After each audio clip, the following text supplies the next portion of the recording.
Today's lesson might look a little more challenging than the ones we've done, but the beautiful thing about it is you're always going to look for the same property in every single one of these proofs.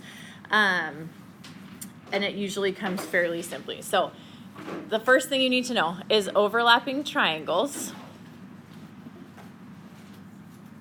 often have a side or angle that uses the reflexive property. So you're going to see something that's overlapping identically about two different triangles, okay? So look for the reflexive property. It shows up all over the place.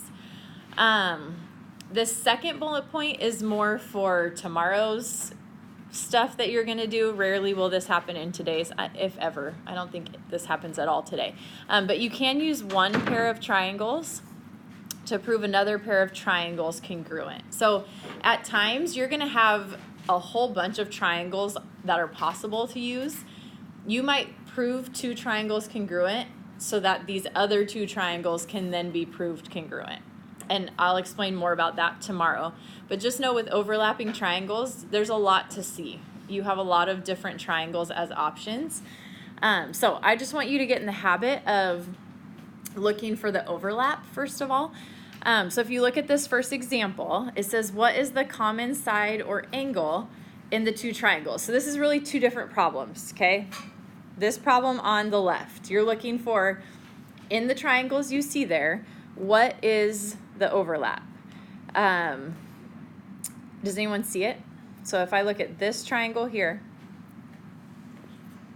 and then I look at this triangle here, what's reflexive? What's exactly the same in both?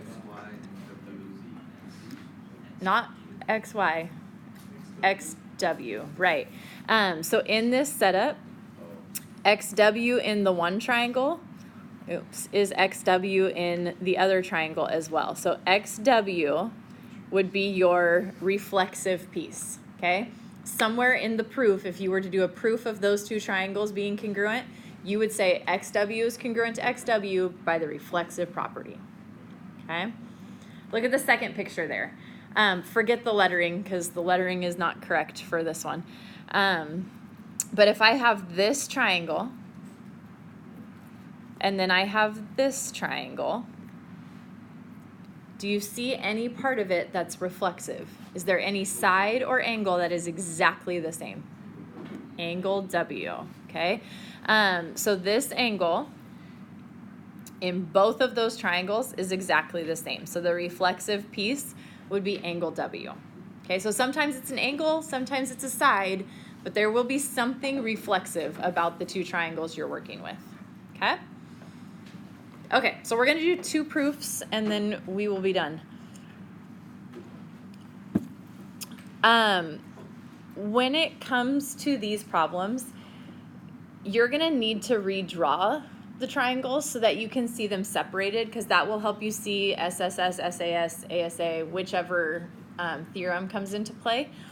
So I would start here by just redrawing your overlapping triangles. So they are overlapping, okay?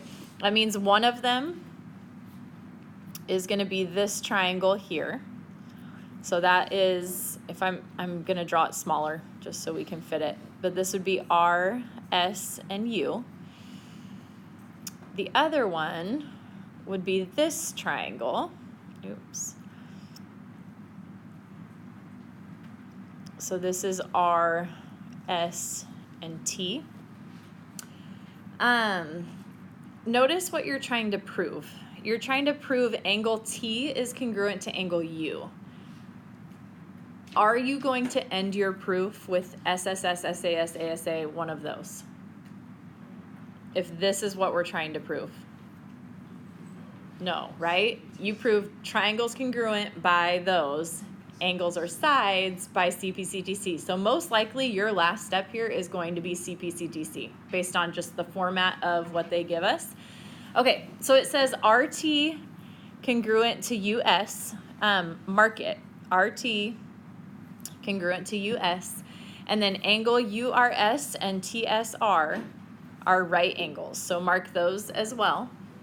What's your first step going to be? The given. Okay, so all of our given information. Oops. So all of that is going to go there.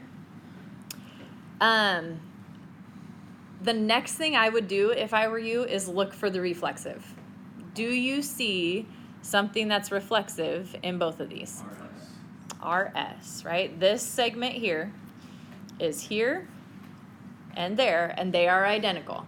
So we're going to say RS is congruent to RS because it's reflexive. Okay? What does this look like right now with the markings? It looks like it's not SAS. No, it's HL, right? You have a hypotenuse congruent to hypotenuse, leg congruent to leg, and you have right angles. We have to prove we have right triangles, so that's what we're going to do next. We're going to say triangle RSU and triangle SRT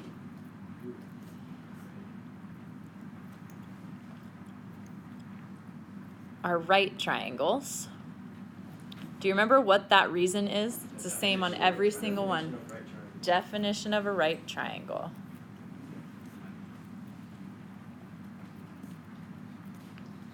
Okay. So now we can say that the two triangles are congruent. So triangle RSU congruent to triangle SRT by HL, because we have hypotenuse and leg on both of those. So then the way that we know T is congruent to angle U is CPCTC. Okay. Questions on that?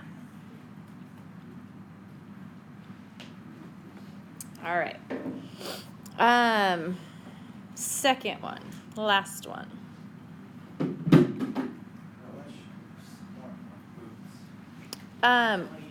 What should you do first with those triangles? Draw them separated, okay? Do you see the two triangles that overlap? You would have, this triangle is ZWX, and then the other triangle is oriented the other way. This is Y, X, and W, okay? They gave us that ZXW and YWX. So ZXW is that angle, and YWX is that angle. So those are congruent. That's part of the given. They also tell us that ZWX and YXW are congruent. That would be those two. Also part of the given. Okay, so we have all our given information. We marked it. It's given. What else do you know in this picture? Right. Reflexive. What's reflexive here? WX, right. If you look at the original picture, this side is the only thing identical in both of those triangles. So we can say that WX is congruent to WX. Make sure you mark it. Because of the reflexive property. Okay, what do you see now? Oh, ASA. ASA. So we can say the two triangles are congruent. So it would be triangle ZWX congruent to triangle, what did I say? ZWX would be YXW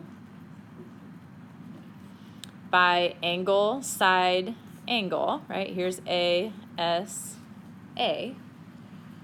So then what?